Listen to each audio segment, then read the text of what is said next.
13-year-old Madeline Soto, or Maddie as she's called, was reported missing on Monday, February 26, 2024, after she failed to arrive at school. Her body was found in rural Osceola County in Florida on Friday, March 1st. Maddie's mother, Jenn Soto, and Jenn's on-again, off-again boyfriend, Stephen Stearns, were both interviewed by police after Maddie disappeared. Stearns was later arrested and charged with first-degree red rum and a slew of other charges related to CSAM and the essay of Maddie. Jenn Soto, from the very beginning, has come across as a mother who failed to protect her daughter from a manipulative predator, Stephen Stearns. Jenn also made it known during her interrogation that she doesn't consider the essay that Stearns subjected Maddie to be as heinous or evil as red rum. Soto actually expressed that during one of her interrogations, which I think is why many people believe Jenn may have been involved, allegedly, or at least may have had knowledge that Stearns was doing this to Madeline. Some people believe that Stephen Stearns, and possibly Jenn too, were selling the photos and videos of the essay on the dark web. Some people have speculated that they may have survived on these monies during the COVID pandemic shutdown. Note that Maddie was 8 years old in 2019 when that happened. And the police have even made it known to Jenn that they find it hard to believe that she was unaware of Stearns' essay of Maddie because they lived in such close quarters in Jenn's father's Kissimmee condo. Jenn Soto has come across as someone who put Stephen Stearns above her daughter. I say this because from the start, Jenn appeared to be sticking to a narrative about how Stearns dropped Maddie off at school that Monday morning. And two, because Jenn, after speaking to detectives, advised Stephen to get himself a lawyer. Many of us were shocked and outraged to hear Maddie's mother say things that indicated she was more worried about Stephen Stearns than Maddie.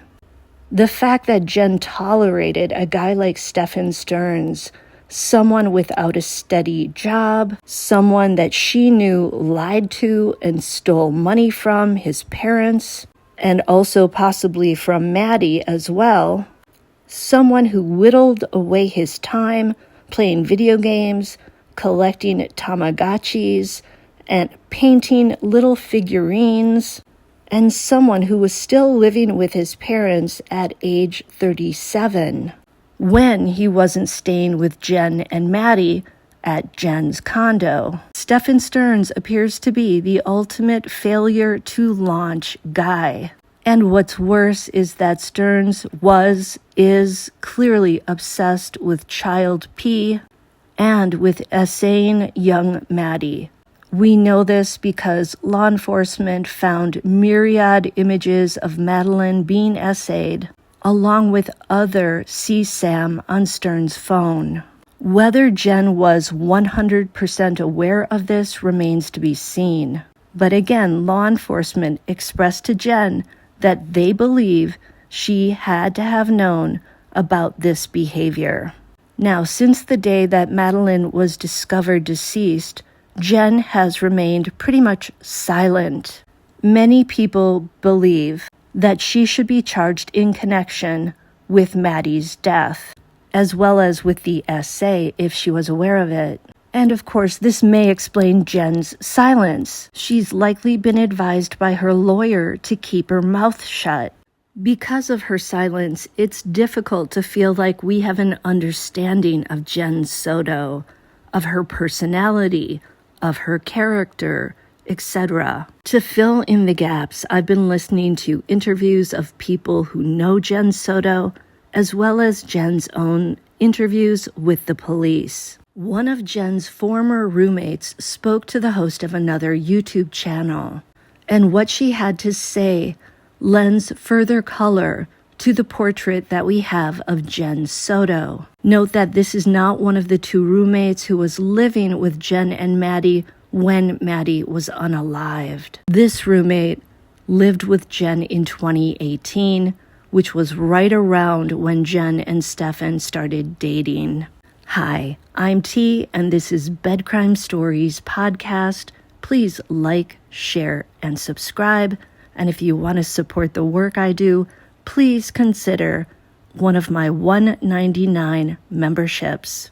It is not easy making a living on YouTube. Now, this ex-female roommate said that she witnessed Madeline and Stefan playing video games, and Jenn would be reading books and drawing and looking at her phone at the same time. The trio usually hung out in Jenn's master suite upstairs. At the time, Jenn's father, Juan, was living in the condo, and he was the person occupying the ground level master suite at that time. This ex-roommate said Stefan was reserved and quiet, but also very observant. And if Stefan disciplined Madeline, according to this roommate, Jenn would tell him that it wasn't his place to do that.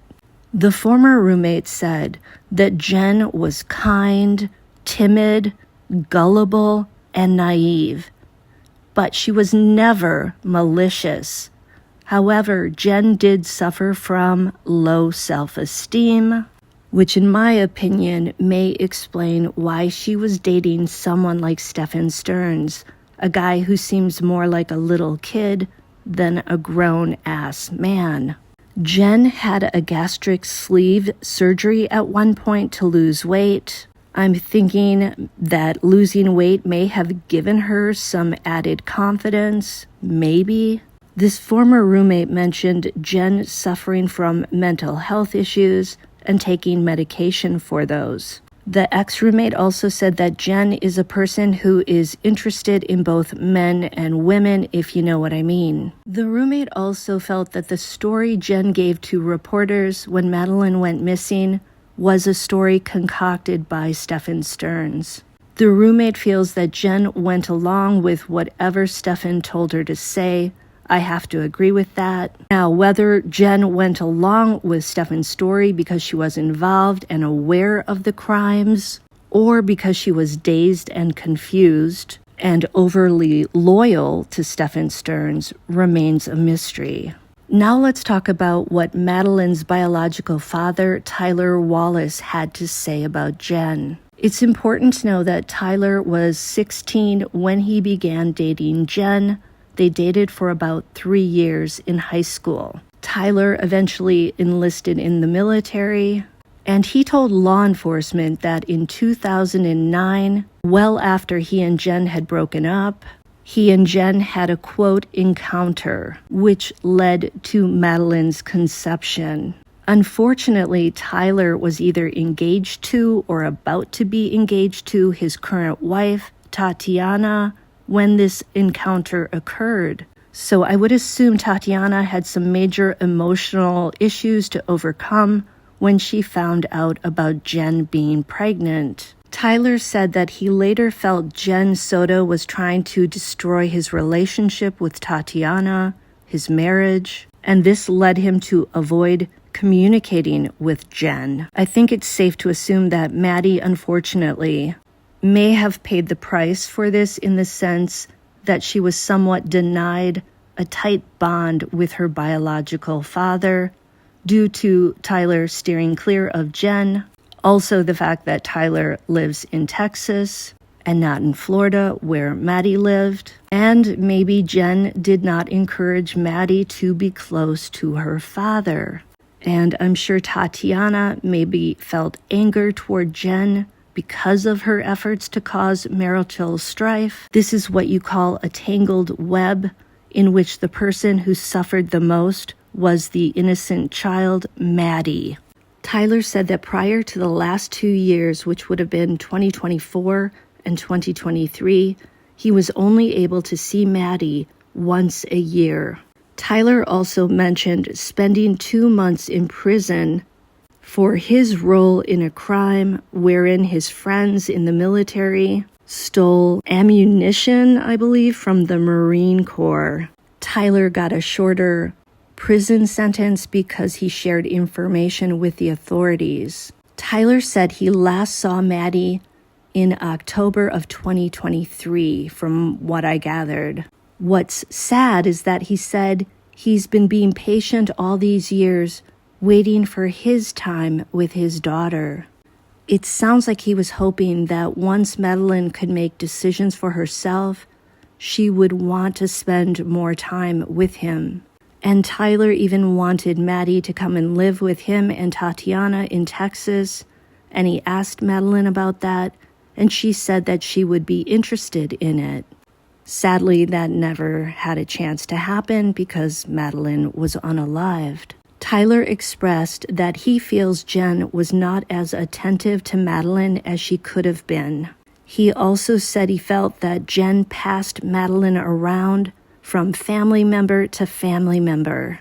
Now, Tyler also said that Jenn let him know that Madeline was missing on Monday, February 26th, the same day she went missing, and he said that Jenn seemed distressed.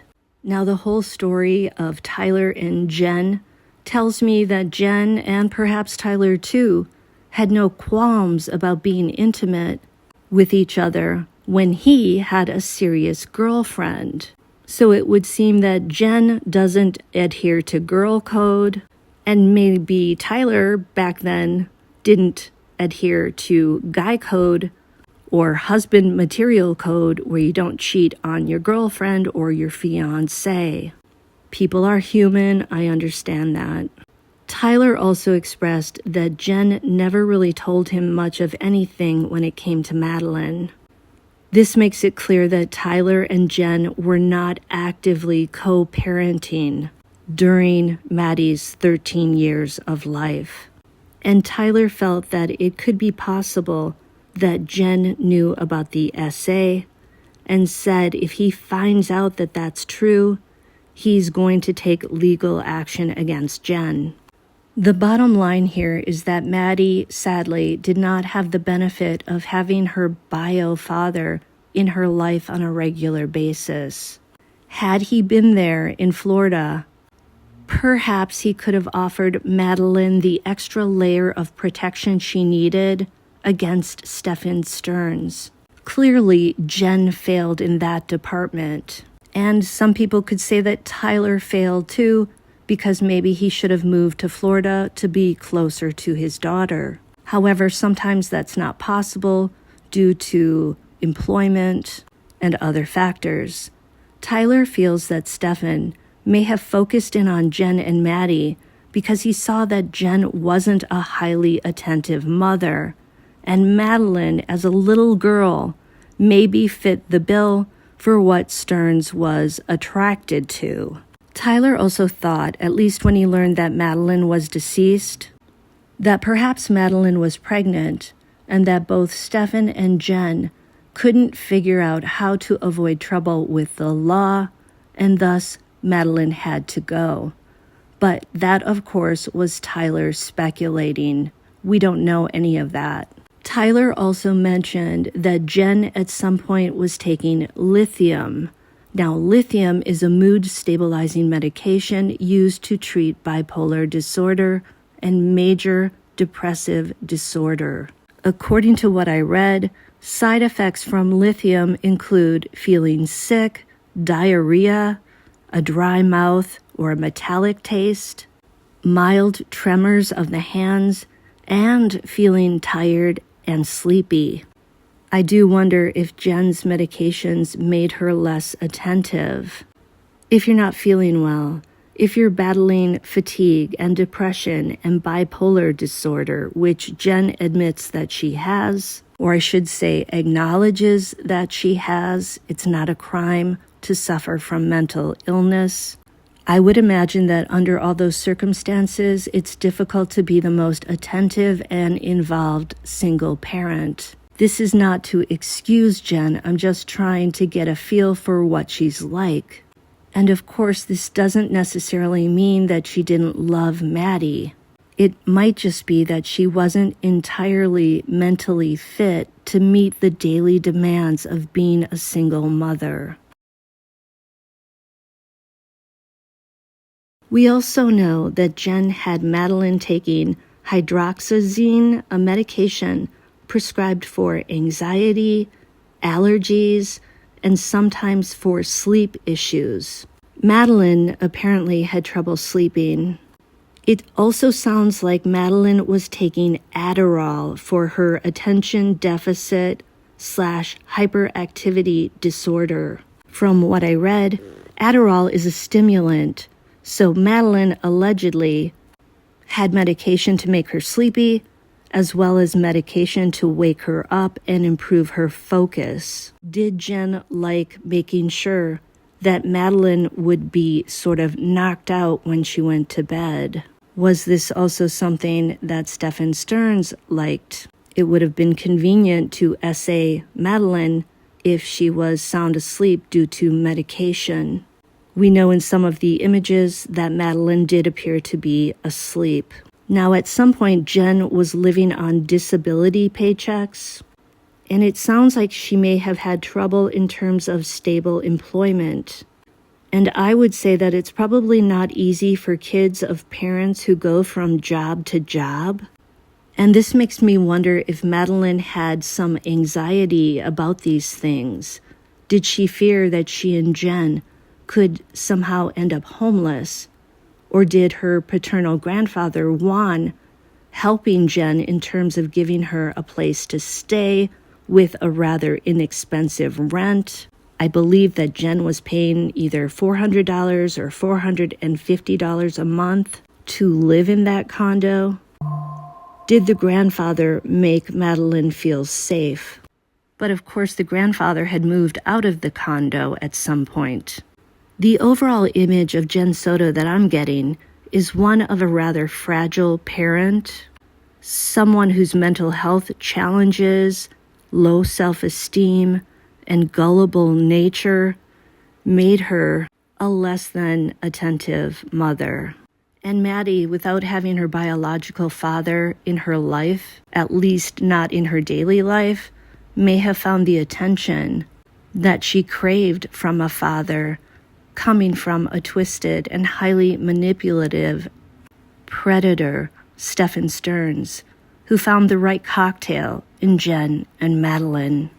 A troubled mother who is often tired due to her mental health struggles, including bipolar disorder and anxiety, the medications to treat these issues making Jenn tired, and a child who probably longed for a father figure who would spend time with her. We know that Jenn sent Madeline to sleep upstairs with Stephen Stearns on the night she was unalived.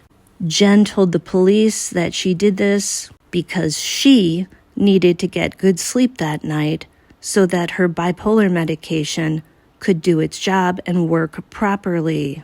Unfortunately, it would appear that Jenn put her quality of sleep over Madeline's safety. And this decision on that night and that morning had fatal consequences for Madeline.